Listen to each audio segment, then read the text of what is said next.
সকালবেলা ঘুম থেকে উঠে দাঁত ব্রাশ করে একটু দুধ চা খেয়ে ঘরের কাজে লেগে পড়েছি। দেখো প্রথমে আসলাম বারান্দার ঘরে, স্লাইডিং টেনে সমস্ত গাছে আমি জল দিয়ে দিলাম। তারপরে নিচে চলে গেছিলাম, টাইম কলের জল চলে এসেছিল, সমস্ত বোতলে জল ভরে নিয়ে আসলাম। এখন বসে গেছি, কিছুটা জামাকাপড় আছে, রেগুলার জামাকাপড়, আমার নাইটি, আমার হাজব্যান্ডের জামা প্যান্ট, এগুলো ভিজিয়ে রাখবো। তারপরে দেখো আবার বারান্দার ঘরে এসে মশারি খুলে বেডটা একটু গুছিয়ে নেব। বেডশিটটা ঠিক করে নিলাম, বালিশটা একটু রেখে দিলাম। আর এখানে সেই ফাঁকে ভাত বসিয়ে দিয়েছিলাম, ভাতের মধ্যে উচ্ছে সিদ্ধ, আলু সিদ্ধ দিয়ে তারপরে প্রেসার কুকারে মসুর ডাল, মটরশুঁটি সেদ্ধ করে নিয়েছি। এখন কড়াইতে তেল দিয়ে দিলাম।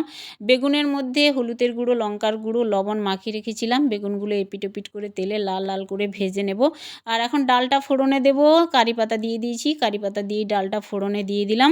আর এখন জামা কাপড়গুলো ধুয়ে মিলে দিচ্ছি বারান্দার ঘরে। তো চলো, আজকের মিনি ব্লগ তোমাদের কেমন লাগলো অবশ্যই কমেন্টে জানিও। ভালো লাগলে লাইক, কমেন্ট, শেয়ার করো। সাবস্ক্রাইব করে আমার পাশে থেকো।